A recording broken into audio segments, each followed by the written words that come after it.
Baik, Bapak Ibu Saudara-saudari, kita mulai persiapan kita untuk minggu ketiga dan keempat bulan Bulan Juli, ya, di mana kita akan melanjutkan bahasan kita. Nah, sebelum kita bersama-sama mempersiapkan diri dan membahas bahasan kita, mari kita berdoa. Kami bersyukur Tuhan pada malam hari ini kami boleh kembali berkumpul untuk bersama-sama mempersiapkan diri kami untuk mengajar anak-anakmu di minggu ketiga sampai dengan 4 bulan Juli ini ya Tuhan. Berkati jalannya persiapan kami dari awal hingga selesai, dan dalam nama anak Tuhan Yesus Kristus kami berdoa. Amin. Baik, Bapak Ibu Saudari, kita mulai dengan tema tanggal 19 minggu ketiga gitu ya. Dengan tema Imago Dei. Imago Dei artinya adalah image of God gitu ya. Gambar dan rupa Allah. Dengan tema Imago Dei, aku menjaga image of God itu dengan kasih. Bacaan Alkitab kita diambil dari Kejadian 1 ayat 26 sampai dengan 28, dilanjut dengan Kejadian 2 ayat 8 sampai 17. Berarti 26, 27, 28, 8, 9, 10, 11, 12, 13, 14, 15, 16, 17. 13 ayat. Dibagi 2. Berarti, oke.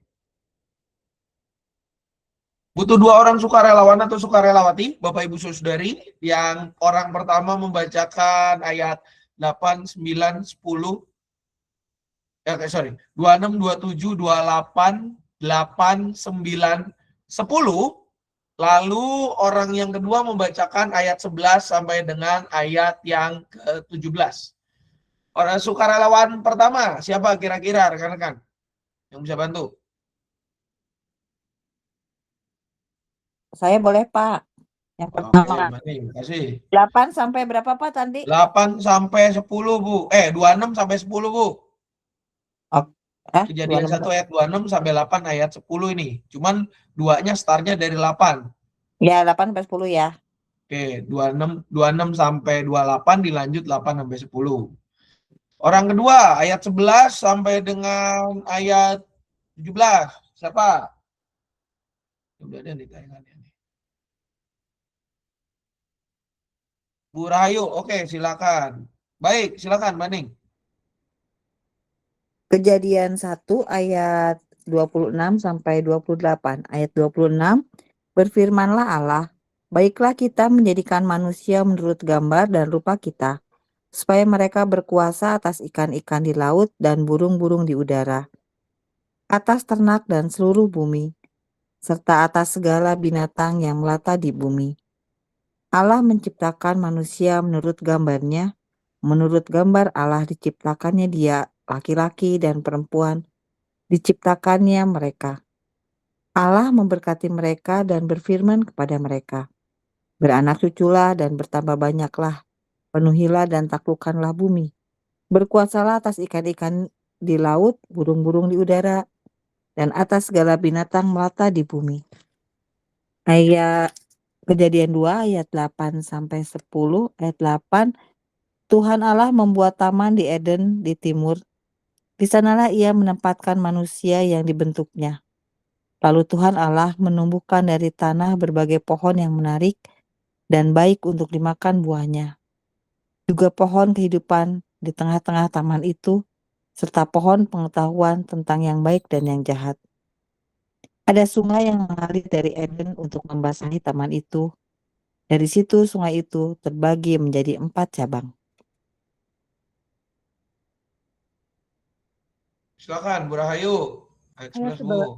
Ayat 11, yang pertama bernama Pison. Sungai ini mengelilingi seluruh tanah Hawila di mana ada emas. Emas dari negeri itu bagus. Di sana ada damar, bedolah, dan batu krisopras.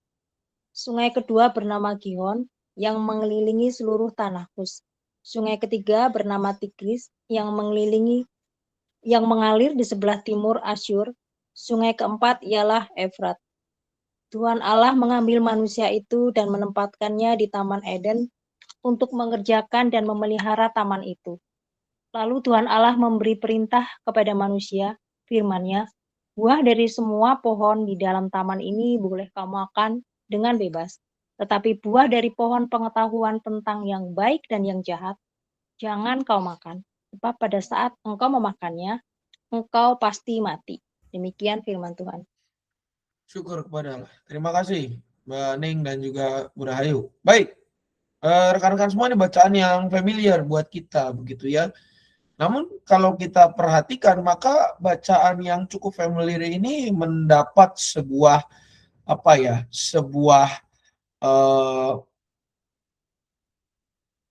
daya pandang atau bahkan sudut pandang yang menarik kalau kita perhatikan. Yang pertama, kalau kita lihat Kejadian 1 ayat 26 sampai dengan 28. Ya, ini bacaan yang senang sekali orang bacakan pada saya gitu ya. Kalau kita lihat di sini, rekan-rekan semua, ini ada sebuah makna menarik yang digunakan dalam bahasa Ibrani, ya. Yaitu kalau kita lihat di bahan kita, sempat membaca bahan kita, maka kata Ibrani yang digunakan adalah rad'ah, ya, bacanya gitu dosen saya itu. Rad'ah dan kabash, ya. Kabash itu memang artinya to conquer something, ya, untuk menaklukkan. Rad'ah itu artinya to reign over something, berkuasa atas sesuatu. Namun Bapak Ibu Saudari dan rekan-rekan semua, problematika di sini adalah kita menafsirkan ini kadang secara tanpa batas. Makanya ada seorang rekan saya yang bertanya begini, ketika kelas, saya ingat banget di kelas hermeneutik Perjanjian Lama, penafsiran Perjanjian Lama. Tugas kami itu soal ini, gitu ya. Baiklah kita menjadikan manusia begitu ya. Di ayat 28. Allah memberkati mereka dan berfirman kepada mereka, beranak cuculah dan bertambah banyaklah, penuhilah bumi dan taklukkanlah itu, berkuasalah atas ikan-ikan di laut, burung-burung di udara, dan atas segala binatang melata di bumi. Ada yang presentasi soal itu. Teman saya bertanya dengan menarik. Pertanyaan saya, dia bilang begitu. Kalau bumi sudah penuh, apakah ayat 28 ini masih relevan untuk dilakukan? Dan merujuk, dia pakai data soal jumlah populasi. Waktu itu sekitar tahun 2000, saya hermeneutik Perjanjian Lama berarti tahun sekitar 2012-2013. Penduduk Indonesia saat itu mungkin sekitar 240 juta lah, gitu ya, 240 juta sampai 245 juta. Lalu penduduk dunia berarti sekitar 1,8 sampai mau 2 M, kurang lebih begitu.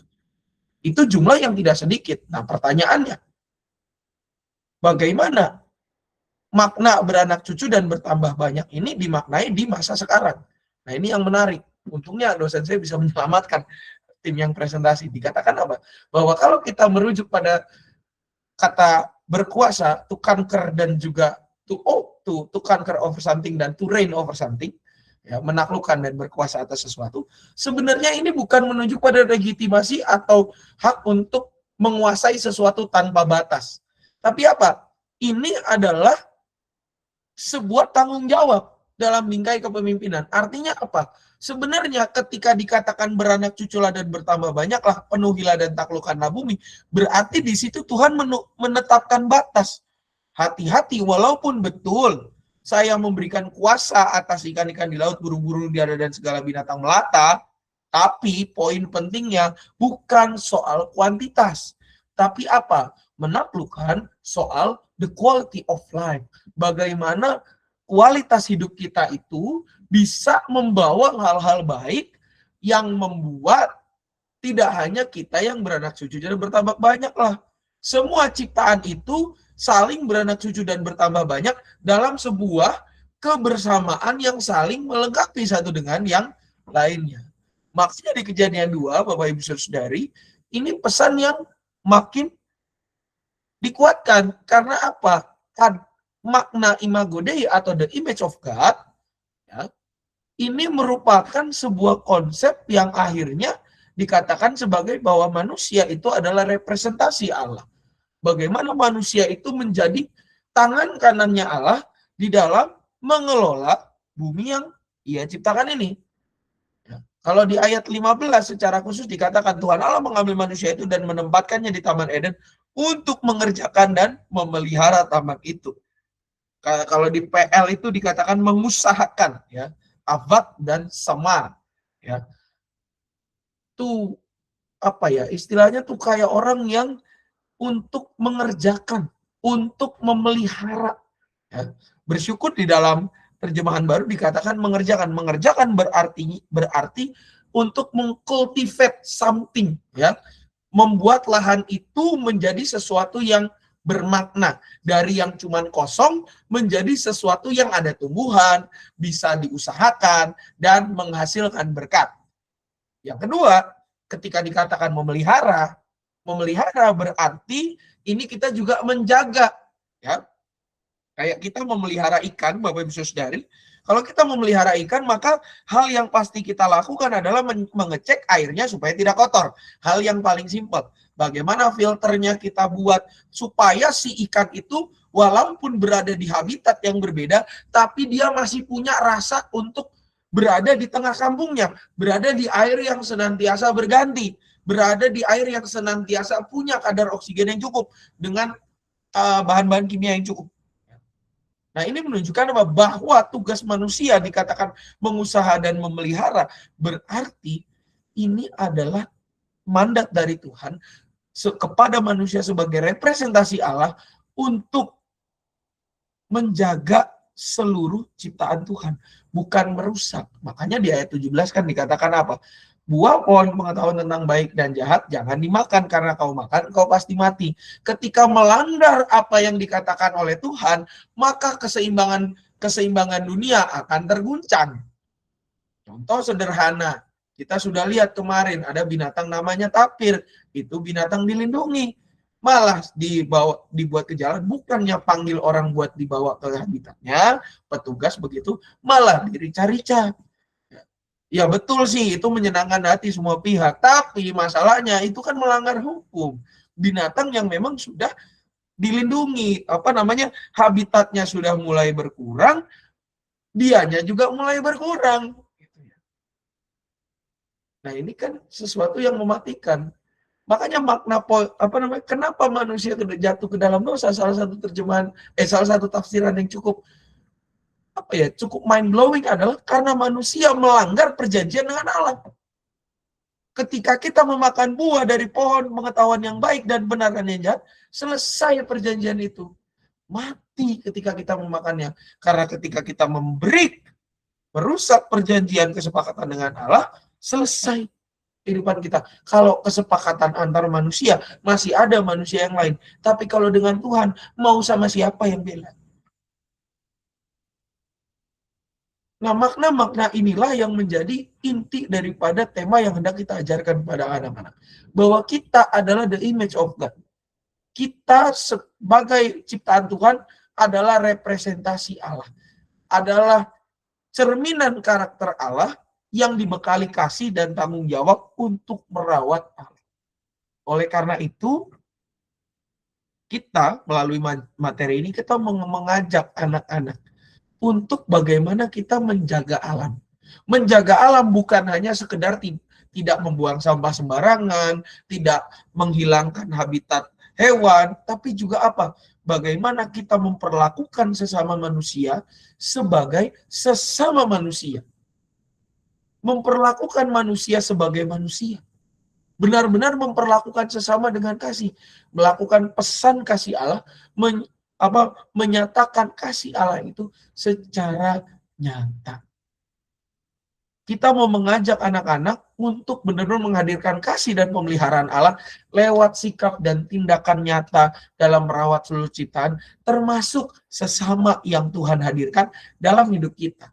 Anak, cucu mantu, orang tua, kakak, adik, semua yang ada di tengah kehidupan kita. Oleh karena itu, ini juga yang menjadi semangat dari ayat hafalan kita, di mana ayat hafalan diambil dari Mazmur 24 ayat 1 bagian A. Tuhan yang mempunyai isi bumi dan segala isinya. Nanti tinggal disesuaikan saja dengan versi TB2, dan lagu-lagunya rekan-rekan bisa dilihat di dalam daftar lagu pendukung yang ada di sana. Kalau TB2 versinya begini, Tuhanlah yang mempunyai bumi serta segala isinya. Itu versi TB2. Untuk materi dan juga lagu pendukung serta ayat hafalan, Apakah ada pertanyaan rekan-rekan sebelum kita masuk ke aktivitas? Atau semuanya aman? Aman, Pak, kalau saya. Oke, terima kasih. Baning. Oke, kita lanjut ke aktivitas. Maka untuk aktivitas kita, rekan-rekan, baik yang kelas Daniel, Esther, Daud, saya pikir contreng-contreng dan menulis sudah bisa lah ya. Main ini oke juga nih, scavenger hunt. Jadi intinya kita identifikasi lah apa yang ada di sekitar kita, baik ya di dekat kita, baik di rumah maupun di gereja atau dimanapun, untuk kita bisa recycle dan reuse. Goalnya ke situ ya. Jadi nggak sekedar asal dibuang, tapi kita pikirkan sesuatu yang lebih bermanfaat. Bah, kelas Daniel kumaha. Nah, orang tua anak kudu ngerjain kieu ya. Karena apa? Balik lagi selalu saya sampaikan rekan-rekan concern saya untuk generasi-generasi zaman now. Ya, dengan kemudahan yang ada, maka banyak orang tua yang agak lalai gitu ya. Kalau saya harus menggunakan kata yang cukup keras gitu ya, agak lalai dengan tugas, terlepas dari segala kesibukan mereka. Dalam pemikiran hemat saya, menjadi orang tua itu sebuah komitmen gitu ya. Terlepas dari boleh dibilang maboknya kepala, ya memang ribet gitu loh. Jadi orang tua ya ribet karena ya kita harus ingat juga bahwa ketika kita dipercayakan anugerah dalam bentuk anak oleh Tuhan, Tuhan itu tahu batas kita sejauh mana dan Tuhan tahu kita mampu. Konsepnya kan seperti konsep talenta. Ketika Tuhan memberikan kepada kita keturunan itu, ya, kuberikan kepadamu 5 talenta, 2 talenta, dan 1 talenta. Kenapa? Karena kalau kita mampu mengembangkan itu menjadi alat berkat. Jangan kita jadi orang tua yang menyimpan anak kita menjadi 1 talenta, saking kita nggak mau repot, begitu ya. Nah, ini kita mau untuk kelas Daniel, Bapak Ibu Saudari, termasuk kelas Daniel, karena ada beberapa orang tua yang hadir di situ, ya silakan orang tuanya kita berdayakan, kita perdayakan dan berdayakan. Untuk kelas Esther saya pikir sudah bisa lah gitu ya. Apalagi yang ngajar kelas Esther minggu ketiga tuh alumni apa itu ya, resimen mahasiswa kayaknya orang itu ya. Jadi bisa lah kelas Esther ya. Lalu juga untuk di kelas Daud ini juga membantu anak-anak untuk mengidentifikasi. Misalkan botol minum plastik kosong, ya kita bisa bikin buat apa?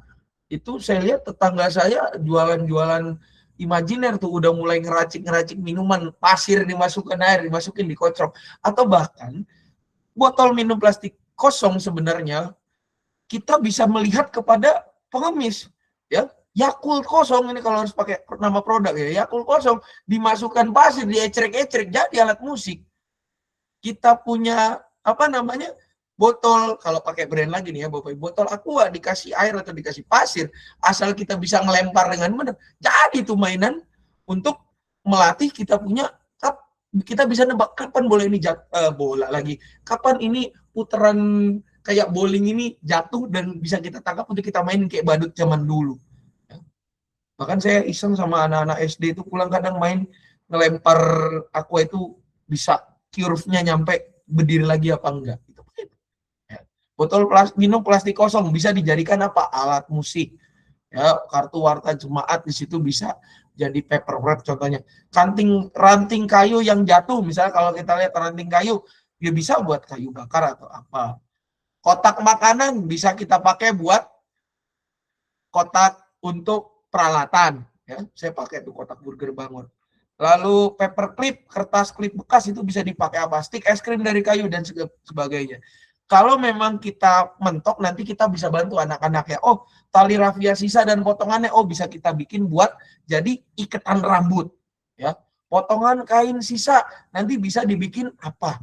Buat lap atau apa. Intinya membuat semua bisa menjadi daur ulang. Dan satu lagi rekan-rekan, kita mau mengeluarkan kreativitas anak-anak di tengah zaman AI yang memang membuat orang jadi monoton. Nah, ini kita mau ajak anak-anak aktivitasnya ini Daniel, Esther, Daud, ya. Lalu untuk yang kelas Yeskiel dan Musa, ini pakai kaca nih, kalau ada yang punya kaca gede pinjem ya. Kita lihat, kenapa ini menjadi penting untuk bercermin? Karena Bapak Ibu Saudari rekan-rekan, anak di usia kelas Yeskiel dan Musa ini kan sudah mulai gede. Kasus bullying cukup gede di situ, walaupun di bawah-bawah juga agak gede. Ya, kenapa mereka bisa kasus bullying di situ? Karena bawahnya memang kurang menghargai. Nah, kita mau melihat supaya mereka bisa melihat diri mereka. Apa yang kamu lihat? Ya. Kita tekankan bahwa kita ini adalah ciptaan Tuhan. Berarti ketika mereka melihat di cermin, jawaban template-nya adalah itu adalah gambar Allah. Gambar Allah yang suka memelihara. Kita mau mengajak anak-anak berefleksi, menyadari bahwa dirinya adalah gambar dan ciptaan Allah sebagai imago Dei. Nah, yang kedua, apa yang harus kita pancarkan? Sifat kita sebagai pemelihara. Nah, ini kalau ini bisa berhasil, rekan-rekan, ini akan menolong sekali anak-anak kita untuk bisa melihat hal-hal positif apa dalam diri mereka yang bisa mereka jadikan kekuatan. Ini kita bisa yang terkait untuk tulisan Imago Dei ini kita tempel di baju kek, samping gini ditempel atau di buku mereka atau dimanapun itu terserah. Yang menunjukkan bahwa itu reminder bahwa kita kayaknya di sini bagus nih. Lambang negara kan bisa di sini ya, gitu ya, di dada sebelah kiri berarti ya. Ini kan self pride banget gitu ya. Nah, itu apa namanya? Itu untuk reminder tulisan Imago Dei bahwa kita, Imago Dei itu apa? Kita jelasin pada Imago Dei artinya adalah gambar dan rupa Allah. Bahwa kita itu segambar dan serupa dengan Allah. Kita ditempel di sini, harapannya apa? Anak-anak ingat bahwa kita itu adalah gambar dan rupa Allah. Diciptakan untuk tujuan-tujuan baik. Ini untuk aktivitasnya rekan-rekan semua, kelas YS sampai dengan Musa yang tadi kelas Daniel Esther Daud. Ada pertanyaan soal aktivitas? Pak, mohon bertanya, Pak. Ya, Bu, siap. Tadi yang aktivitasnya kelas Esther itu, Pak, itu anak-anaknya hanya mengisi yang sebelah kanan itu atau mereka juga membuat kreativitas gitu, Pak, atau gimana, Pak? Cuman Tadi ngisi aja sih, Bu, yang ini, ngisi formnya aja. ini, nanti kan ada yang kosongnya, misalnya ada botol minum, misalnya dipakai buat apa, ditulis di situ. Oh iya, Pak. Berarti ini harus di print ya, Pak, buat Di ngisi print, mereka. Bu. Oke. Agak gedean aja, di printnya nggak apa-apa, di Mas David. Oke, siap, Pak. Terima kasih. Ya, Bu, sama-sama, Bu. Oke, kita lanjut, kalau udah nggak ada pertanyaan lain, ke minggu keempat di bulan Juli. Ini bacaannya saya bingung harus memotongnya seperti apa rekan-rekan, karena suka tidak suka ini adalah satu kisah yang tidak bisa dipotong ya. Kejadian 1 ayat Kejadian 3 ayat 1 sampai dengan 24. Kalau kita potong saut perempuan itu kepada ular di situ, totonya di bawah, yang disalahin perempuan doang. Kalau kita nggak potong, nanti pada komplain panjang. Tapi daripada membuat jadi dosa rekan-rekan semua, supaya kita tahu kisah lengkapnya, maka ini nggak dipotong. Dan karena ini nggak dipotong, saya butuh 24 dibagi dengan 3 itu, 24 bagi 3 itu nggak bisa. 24 bagi 4. Oh, nggak mau pakai angka 4. 24 bagi 4 itu adalah 6. 1 orang 6 ayat, berarti saya butuh 4 orang sukarelawan atau sukarelawati. Orang pertama ayat 1 sampai dengan ayat 1, 2, 3, 4, 5, 6. Ayat kedua 7, 8, 9, 10, 11, 12. Ayat orang ketiga ayat 13 sampai dengan ayat 18. Orang keempat 19 sampai dengan 24. Silakan, orang pertama siapa yang bersedia, rekan-rekan semua? Saya, Pak. Siap, orang pertama. Orang kedua. Boleh saya, Pak. Mas Rina, siap. Tempat. Orang ketiga. Marcel, Pak. Marcel ya, oke. Ya. Orang keempat, last but not least. Oke, ada Yulita di sini. Baik. Silakan. Orang pertama. Baik, Pak. Kejadian 3 ayat 1 sampai 6. Ular adalah yang paling cerdik di antara segala binatang liar yang dijadikan oleh Tuhan Allah. Ular itu berkata kepada perempuan itu, tentulah Allah berfirman, jangan kamu makan buah dari semua pohon di taman itu bukan? Sahut perempuan itu kepada ular. Buah dari pohon-pohon di taman ini boleh kami makan. Tetapi tentang buah dari pohon yang ada di tengah-tengah taman, Allah berfirman, jangan kamu makan ataupun sentuh, nanti kamu mati. Tetapi ular berkata kepada perempuan itu, sekali-kali kamu tidak akan mati. Sebaliknya, Allah mengetahui bahwa pada saat kamu memakannya, matamu akan terbuka, dan kamu akan menjadi seperti Allah, tahu tentang yang baik dan yang jahat. Perempuan itu melihat bahwa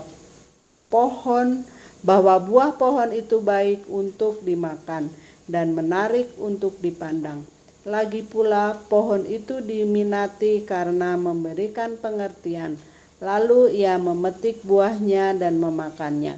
Ia memberikannya juga kepada suaminya yang bersamanya, dan suaminya pun memakannya. Kedua sampai ayat berapa, Pak? Ayat 7 sampai ayat 12, Bu. Sampai ayat 12 ya, Pak. Ya, 7 sampai 12. Oke. Baik, Pak. Ayat yang ketujuhnya, lalu terbukalah mata mereka berdua dan mereka tahu bahwa mereka telanjang. Mereka menjalin daun pohon ara dan membuat cawat bagi dirinya. Ketika mereka mendengar suara Tuhan Allah yang berjalan-jalan di taman pada waktu hari sejuk, manusia itu dan istrinya menyembunyikan diri dari hadapan Tuhan Allah di antara pohon di taman. Tuhan Allah memanggil manusia itu dan berkata, "Di manakah engkau?" Ia menjawab, "Ketika aku mendengar suaramu di taman, aku menjadi takut. Karena aku telanjang, maka aku bersembunyi." Firman-Nya, "Siapakah yang memberitahumu bahwa engkau telanjang? Apakah engkau makan buah dari pohon yang kularang untuk dimakan?" Jawab manusia itu, "Perempuan yang kau berikan di sisiku, dialah yang memberi buah dari pohon itu kepadaku dan aku makan." Demikian, Pak, sampai ayat 12 ya, Pak. Ya, betul, Bu. Lanjut, ayat 13. Bu Marcel ya, nggak salah. Bu. Ya, ayat 13. Berfirmanlah Tuhan Allah kepada perempuan itu, apa yang telah kau perbuat ini? Kata perempuan itu, ular itu yang memperdayaku, maka kumakan. Lalu Tuhan Allah berfirman kepada ular itu, karena engkau telah melakukan hal itu, terkutuklah engkau di antara segala ternak dan di antara segala binatang liar. Dengan perutmu engkau akan berjalan, dan debu akan kau makan seumur hidupmu. Aku akan mengadakan permusuhan antara engkau dan perempuan ini, antara keturunanmu dan keturunannya. Keturunannya akan meremukkan kepalamu, dan engkau akan meremukkan tumitnya. Firman-Nya kepada perempuan itu, aku akan melipat gandakan susah payamu waktu hamil. Dengan kesakitan engkau akan melahirkan anak. Hasratmu tertuju kepada suamimu, tetapi ia akan berkuasa atasmu. Lalu firman-Nya kepada Adam, karena engkau mendengarkan perkataan istrimu dan makan buah dari pohon yang telah kuperintahkan kepadamu, jangan makan darinya. Maka terkutuklah tanah karena engkau. Dengan susah payah engkau mencari makan dari tanah itu seumur hidupmu. Ayat 18. Semak duri dan rumput duri akan ditumbuhkannya bagimu, dan tanaman ladang akan menjadi makananmu. Ayat 19. Tadi Yulita tadi angkat tangan, silakan. Mic-nya dinyalakan. Oke, dengan berpeluh engkau akan mencari makananmu sampai engkau kembali lagi menjadi tanah. karena dari situ engkau diambil, sebab engkau debu dan engkau akan kembali menjadi debu. Manusia itu memberi nama Hawa kepada istrinya, sebab dialah yang menjadi ibu semua yang hidup. Dan Tuhan Allah membuat pakan dari kulit binatang untuk manusia dan untuk istrinya itu, lalu mengenakannya kepada mereka. Berfirmanlah Tuhan Allah, sesungguhnya manusia itu telah menjadi seperti salah satu dari kita, tahu tentang yang baik dan yang jahat. Maka sekarang jangan sampai ia mengulurkan tangannya dan mengambil pula dari buah pohon kehidupan itu dan memakannya, sehingga ia hidup untuk selama-lamanya. Lalu Tuhan Allah mengusir dia dari Taman Eden, supaya ia mengusahakan tanah dari mana ia diambil. Ia menghalau manusia itu, dan di sebelah timur Taman Eden ditempatkannya lah beberapa kerub dengan pedang yang bernyala-nyala dan menyambar-nyambar untuk menjaga jalan ke pohon kehidupan. Demikian sabda. Oh, syukur kepada Allah. Terima kasih rekan-rekan yang sudah membacakan. Baik, ini narasi yang cukup terkenal buat kita, begitu ya. Dan kalau bicara tentang dosa emang paling enak dari sini. Karena apa? Di sini kita bisa lihat bagaimana manusia break the promise. Ya. Bagaimana manusia mengingkari perjanjian itu gara-gara apa? Di sini kenapa sih manusia itu mengingkari perjanjian? Karena begini. Buah pohon itu, cluenya di sini rekan-rekan sebenarnya, baik untuk dimakan dan menarik untuk dipandang. Itu kuncinya. Ya. Kenapa manusia break the rules dan akhirnya mengikuti apa kata ular yang cerdik itu? Karena ini terpesona secara visual. Dan kalau kita lihat inilah yang akan boleh dibilang menggerakkan yang namanya makna dosa. Dosa itu apa sih? Dosa itu, rekan-rekan, simpelnya apa? Simpelnya adalah miss from the target. Meleset dari sasaran. Kalau tujuannya A, dia berlari ke B, maka itu adalah meleset. Itu berdosa. Ya. Ketika kalau misalnya seorang pemain bola, simpelnya nih ya, dia nendang, penyerang apalagi dia nendang bola, harusnya kan ke arah gawang. Tapi kalau miss, meleset, tidak sesuai dengan perintah, tidak sesuai dengan instruksi yang diberikan, maka dia berdosa. Nah, ini juga yang terjadi dalam kehidupan Hawa dan Adam. Karena apa? Mereka dikatakan berdosa karena mereka breaking the rules. Mereka melawan apa yang telah Allah firmankan, apa yang menjadi perjanjian.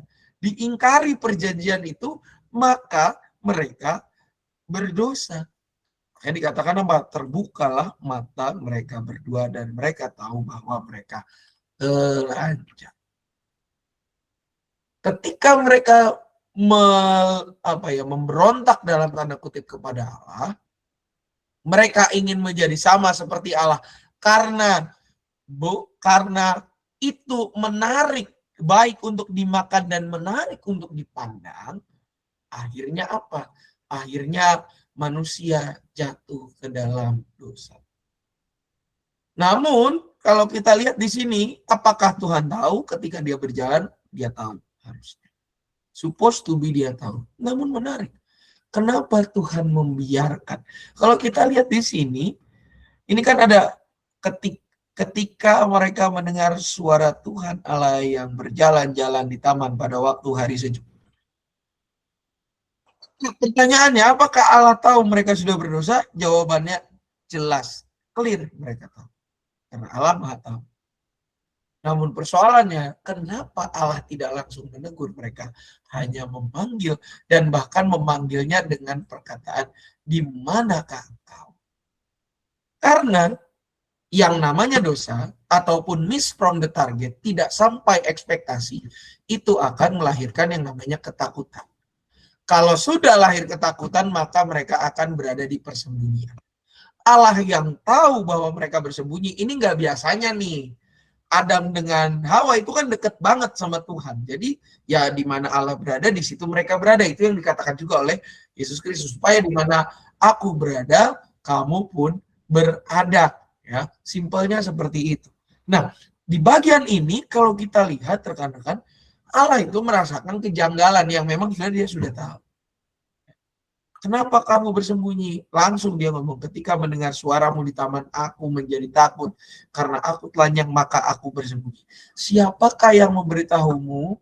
Nah, mulailah di sini terjadi aksi tembak-menembak rudal kesalahan. Ya, perempuan yang kau berikan di situ, dialah yang memberi buah dari pohon itu kepadaku dan aku makan. Langsung perempuan itu, ular yang memperdayaku, maka aku makan. Kesian emang buat ular itu. Ya, dia mau nunjuk kiri, mau nunjuk kanan, gue nunjuk siapa, gue juga bingung gitu ya, si ular itu. Kalau saya jadi ular, satu kali kami pernah bermain drama, Bapak Ibu Saudari, di kelas Perjanjian Lama, ya, saya disuruh memerankan ular. Langsung saya bilang, ketika pemeran Tuhan itu datang, saya bilang, bro, maaf, gue nggak tahu mesti nunjuk siapa, jadi gue bingung harus nunjuk siapa, dan gue nggak punya tangan gitu ya, karena menjadi ular kan. Ular itu yang memperdayaku, dan ketika sudah sampai di ular, ya udah bingung kan, ya udah mentok nih, ini yang paling kali, ya udah, karena engkau yang menjadi ko-konspirator, terkutuklah engkau di antara segala ternak dan di antara segala binatang liar. Kenapa terkutuk? Basic, kau bari karena dosa. Ya. Artinya apa? Artinya adalah bahwa karena dia miss, kutuk itu kan sebenarnya hukuman, punishment. Ya. Terkutuklah engkau, terhukumlah engkau di antara segala ternak dan segala binatang liar. Dengan perutmu engkau akan berjalan dan debu akan kau makan seumur hidupmu. Hukumannya begitu. Karena engkau menjadi kompornya, gitu istilahnya. Karena lu ngomporin nih, udah. Lu udah gak bisa nunjuk siapa lagi. Udah. Lu yang hukumannya ini, titik. Apakah berhenti di ular? Enggak, yang lain juga kena. Kalau kita lihat, dari ular mengalir kemana? Kepada perempuan itu. Aku akan melipat gandakan susah payahmu waktu hamil. Dengan kesakitan engkau akan melahirkan anak. Hasratmu tertuju kepada suamimu, tapi ia akan berkuasa atasmu. Nah, ini yang nanti menjadi latar bagaimana Paulus juga di dalam suratnya kan mengatakan, hai istri-istri, tunduklah pada suami. Lalu apakah yang laki-laki terlepas? Tidak, kena juga. Nah, inilah penghukuman Tuhan. Sama, rata, dan adil. Ya. Satu melakukan salah, semua kena. Nah, ini harusnya juga di keluarga kita begitu ya. Ketika kita bicara hukuman dalam keluarga, satu orang melakukan kesalahan, ya itu bukan karena dia doang, tapi semua kena. Pasti karena faktor-faktor yang lain. Misalnya, kenapa anak itu main HP? Ya, papa mamanya main HP. Ya, berarti harus introspeksi bersama. Jadi ayat 17 langsung. Karena engkau mendengarkan perkataan istrimu dan makan dari buah yang telah kuperintahkan kepadamu, jangan makan darinya, di mana the last line of defense itu jebol ya, di sini ia memberikannya pada suaminya dan suaminya pun memakan, yang nggak ada protes. So apa? Terkutuklah tanah karena engkau, susah payah engkau akan mencari makan di tanah itu seumur hidupmu. Semak duri ditumbuhkan, tanaman ladang menjadi makanan. Cucuran keringat engkau akan mencari makan sampai engkau menjadi tanah.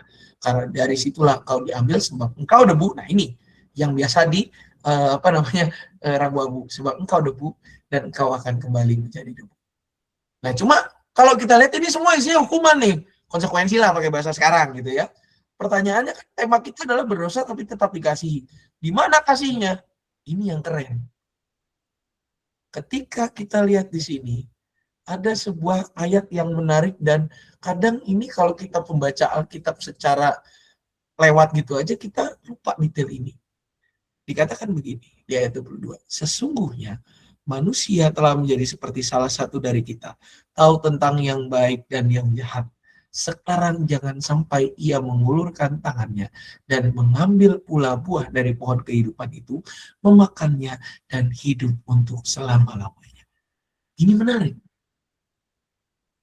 Ini memang salah satu poin di mana dasar Trinitas juga dipakai ya, salah satu dari kita. Poinnya menarik, tahu tentang baik dan yang jahat. Cuman kenapa Tuhan akhirnya menjaga dengan kerub-kerub, kok kayak merek bis ya, ini bis asal Bogor. Tapi kenapa Tuhan menjaga dengan kerub-kerub dan benar-benar manusia itu diusir supaya jangan makan lagi. Padahal kan hidup untuk selama-lamanya itu nggak masalah. Ya. Justru orang itu berupaya supaya umurnya panjang. Bahkan dikatakan di ayat ke-10 firman, supaya lanjut umurmu di tanah yang dijanjikan Tuhan kepadamu. Ya. Walaupun di Mazmur dikatakan manusia hidup paling kuat 70 ataupun 80 tahun, tetapi kesukaannya adalah tetapi kebanggaannya adalah kesukaran dan penderitaan. Ada aja penghargaan untuk orang yang hidupnya lebih lama. 100 tahun masuk buku rekor. Lebih dari 100 tahun masuk buku rekor. Nah, ini yang menarik, rekan-rekan. Kenapa Allah justru mencegah kita untuk hidup selama-lamanya? Karena di sini cuman mentok ditahu tentang yang baik dan yang jahat. Hanya mentok ditahu. Nggak lebih dari sekedar tahu. Tahu belum tentu orang mau melakukan. Oke, kita tahu baik itu, kita tahu itu jahat, tapi bagaimana respon kita? Nggak bisa direspon. Jadi apa? Kalau sampai kena lagi dan hidup untuk selama-lamanya di dalam kebodohan yang cuma tahu tapi tidak bisa menggunakan, mau jadi apa ciptaan kita ini? Ini yang menarik, rekan-rekan. Walaupun betul dikatakan di awal kita adalah gambar dan rupa Allah. Dan kita punya nih ya,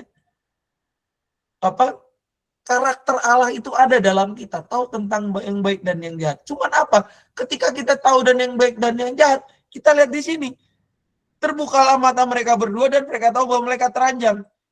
Ketika mereka teranjang, apa yang terjadi? Mereka saling, di sini kalau kita lihat, saling menyalahkan. Nah, ini yang Tuhan cegah. Dan inilah tanda kasih Allah.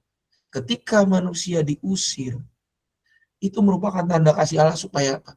Supaya kita tidak hidup dalam dosa atau dalam kehancuran yang miss from the target itu untuk selama-lamanya. Makanya dia menghalau manusia dan di sebelah timur dia menempatkan kerub-kerub dengan pedang yang bernyala untuk menjaga jalan ke pohon kehidupan. Karena apa? Sekali keenakan akan ketagihan. Nah, apa yang mau kita hendak ajarkan kepada anak-anak? Nah, yang mau kita ajarkan kepada anak-anak itu simpel, rekan-rekan. Satu hal. Di dalam keberdosaan kita, Allah tetap mengasihi kita. Dia tetap mau memberikan yang terbaik buat kita. Dia tetap mau mengasihi kita dengan penuh. Mengarahkan agar hidup kita tepat sasaran, yakni untuk menjaga. Tidak lebih, tidak kurang, bukan mengeksploitasi, tapi menjaga. Bagaimana di tengah keberdosaan kita, Tuhan itu tetap menolong kita sebagai umatnya untuk terus hidup menurut kehendaknya. Mengarahkan kembali. Makanya ketika dia mengusir, itu apa? Supaya konsekuensi ini dijalankan semua. Karena konsekuensi ini adalah cara Tuhan untuk mengatur agar hidup manusia tidak makin jatuh ke dalam jurang kesalahan. Nah, ini juga yang mau kita ajarkan pada anak-anak. Walaupun kita masih muda, walaupun kita masih kecil, tapi kita harus tetap berjuang untuk hidup tepat sasaran seperti yang dikehendaki oleh Tuhan. Dengan cara apa? Mau peduli, saling mengasihi, dan mau saling menyadarkan. Karena apa?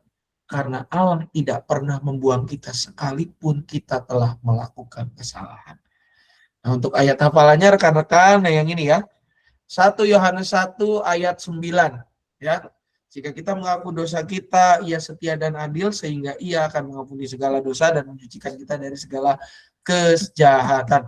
Nanti tinggal dicek versi TB2-nya seperti apa, dan ini berlaku untuk semua kelas, mulai kelas Daniel sampai dengan kelas Musa. Lagu-lagunya ada di sebelahnya. Silakan jika ada pertanyaan atau tanggapan.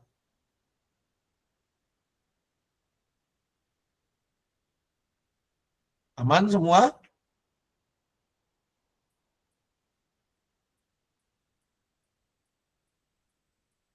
Kalau tidak ada respon, saya anggap semua aman dan sepakat. Oke, rekan-rekan, kita masuk kepada bagian aktivitas. Nah, aktivitasnya saya pikir ini cukup baik ya. Nah, ini sama-sama kita membentuk hati buat yang pertama untuk kelas Daniel Esther Daud, ya, hati yang bertobat, ya. File-file pendukungnya bisa ada di sana. Nah, ini nanti bisa kita tempelin, ya. Apa sih contoh hati yang bertobat itu? Bahwa kita membantu teman, kita rajin belajar, kita tidak menjelek-jelekan orang, ya. Mulai dari anak kelas Daniel sampai dengan kelas Esther. Kelas Daniel Esther Daud, sorry. Yang Daniel gimana Pak? Ya ditolong oleh orang tuanya, biar orang tuanya juga mengajar anak-anak gitu kan. Tetap goal kita rekan-rekan semua adalah bagaimana kita mewujudkan relasi kedekatan antara orang tua dengan anak sedini mungkin, ya, di tengah segala godaan zaman yang terjadi. Membuat bagaimana momen di hari Minggu itu benar-benar kita manfaatkan untuk momen yang cuma sekian menit itu, sekian detik menjadi momen kebersamaan antara orang tua dengan anak-anaknya. Bagaimana dengan yang sudah tidak ada orang tuanya, ya kita bantu. Nah, ini yang kalau yang kelas Daniel dan Esther memang, kelas Esther dan Daud itu memang goalnya untuk lebih mengidentifikasi tingkah laku, ya. Tapi kalau untuk yang kelas Daniel memang ini untuk lebih ke pendekatannya. Ini untuk aktivitasnya, rekan-rekan, template-nya bisa diunduh dari link ini, sudah disediakan, ya, baik, ya, gitu ya orang itu. Nanti tinggal kayak gini-gini di Canva banyak kok, gitu ya. Kalau enggak, minta bantuan Gemini untuk bikin, ya.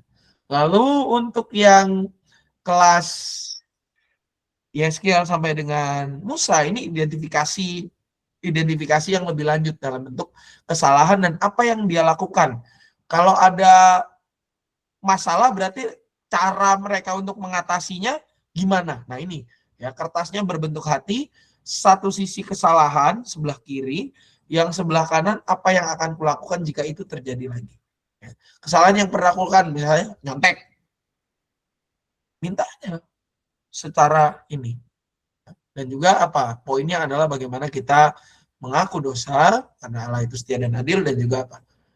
Kita bersama membawa ini ke dalam doa. Ya. Ini mudah-mudahan kalau kita lakukan dengan baik akan menjadi pengalaman yang semakin membentuk karakter anak-anak kita. Karakter anak-anak yang memang tangguh secara iman dan berani mengaku imannya kepada Tuhan. Ini aktivitas, ada pertanyaan rekan-rekan, aktivitas kelas Daniel Esther Daud yang sebelumnya maupun juga kelas Yeskiel sampai dengan Musa. Aman semua? Aman, Pak. Oke. Kalau semuanya aman, maka rekan-rekan ini akhir persiapan kita untuk persiapan berikutnya yang masuk bulan Agustus, ya. Agustus itu nanti kita akan persiapan di tanggal 25 Juli, ya. Jamnya masih sama, jam 7 malam seperti biasa, minggu pertama sampai kedua bulan Agustus 2026. Saya catat dulu sebentar di agenda saya supaya linknya bisa langsung ada, ya. 25 event mana sih kalender saya ini, persiapan GSM jam 19.00. Rekan-rekan mohon jangan terlambat, ya. Ini kita udah molor 20 menit tadi mulainya, ya. Jadi mohon rekan-rekan agak kalau bisa 5 sampai 5 menit lah sebelum masuk, kita ketika saya buka link gitu, ya, sudah bisa diakses. Tolong join, ya, rekan-rekan, karena yakinlah ketika semakin cepat kita mulai maka semakin cepat juga kita akan usai, ya, supaya kita punya waktu istirahat yang cukup panjang untuk mempersiapkan pelayanan besok. Dan juga rekan-rekan jangan lupa untuk menonton lagi tayangan ulang persiapan kita di YouTube seperti biasa. Dan juga mungkin rekan-rekan bila mana ada yang sekolah-sekolah negeri di kelas-kelasnya, diingatkan besok hari Minggu tanggal 12 itu pendaftaran terakhir untuk yang PAK untuk anak-anak sekolah negeri jenjang SD, SMP sampai dengan SMA. Besok terakhir, ya, hari Minggu tanggal 12. Itu aja sih mungkin dari saya. Izin, Pak. Rekan-rekan yang ke Gunsa hari Gunsa, ya. Mana sih yang itu? Pembekalan itu yang saya share di grup? Sabtu bukan Pak? Ya, tanggal 1 Agustus. Itu ke GKI Gunsa ya, bener ya? Iya, pembinaan klasis Pak. Oke, ke GKI Gunsa jam 8 pagi, berarti berangkat jam 6 ya. Ini masih ada slot 1 orang lagi kalau mau dimaksimalkan. Berangkat jam 6 pagi dari parkiran dengan L300. Itu nanti rekan-rekan satu lagi masih ada slot. Kalau ada yang mau mengisi dipersilakan. 1 slot lagi masih tersisa. Berangkat jam 6 pagi hari Sabtu, tanggal 1 Agustus ya. Masih 2 minggu, bahkan 3 minggu dari sekarang. Nanti nama-namanya akan mau didaftarkan ke klasis. Jangan lupa untuk besok juga kenaikan kelas itu hari besok ya. Kenaikan kelas tanggal 19 bukan sih? Besok Pak, Oh besok ya? 12 ya? Oke. Jangan lupa ya rekan-rekan, besok ada kenaikan kelas. Dan jangan lupa juga besok ada perjamuan kudus, tanggal 12 kita. Datang KU1, saran saya. Supaya nanti langsung bisa KU2-nya udah nyantai. Gitu ya. Kayak apa ketika kita melayani sudah aman gitu ya. Pasam Itu aja izin, mungkin dari saya rekan-rekan. Pasam Kiranya... izin Ya, Ci, silakan. mengingatkan yang HUT GKI Cicurug tanggal 29 Juli diadakannya nanti tanggal 2 Agustus akan dibagi kue untuk anak-anak sekolah minggu. Tapi mungkin tiap kelas membuat acara memperkenalkan bahwa GKI Cicurug itu ulang tahun tanggal 29 Juli. Oh iya, makasih Ci. Itu ya rekan-rekan ada kita tuh HUT GKI Cicurug kan 29 Juli. Nah, perayaannya itu di tanggal 2 Agustus, hari Minggu, Kak. Nah, jadi ada, kalau nggak salah sih ada sedikit camil-camilan lah untuk di kelas-kelas sekolah minggu. Dan kalau rekan-rekan mau bikin acara, mangga disusun dari sekarang, kelasnya seperti apa. Nanti intinya ya, yang penting membersamakan lah gitu ya untuk acaranya gitu ya per kelas gimana nanti mungkin rekan-rekan teknisnya bisa dibicarakan di hari Minggu untuk kayaknya gimana untuk nanti teknisnya seperti apa. Makasih si Eva remindernya. Oke, kalau udah nggak ada lagi maka kita akan tutup persiapan kita di dalam doa. Mari kita berdoa. Syukur Tuhan malam hari ini kami boleh mempersiapkan diri kami untuk mengajar anak-anakmu di minggu ketiga dan minggu keempat bulan Juli ini ya Tuhan. Kiranya segala ketidaksempurnaan kami Kau yang sempurnakan, dan biarlah ketika kami akan mengajar anak-anakmu Kau akan menolong dan memampukan kami supaya apa yang kami katakan segala sesuatunya untuk mulia nama-Mu saja. Jika sebenarnya kami akan berpisah melanjutkan kehidupan kami, berkatilah agar apapun yang kami lakukan dan kerjakan segala sesuatunya hanya untuk kemuliaan nama-Mu saja. Dalam nama anak Tuhan Yesus Kristus kami berdoa. Amin. Selamat malam rekan-rekan, selamat melanjutkan aktivitas. Tuhan Yesus memberkati. Amin, malam. Amin, selamat malam.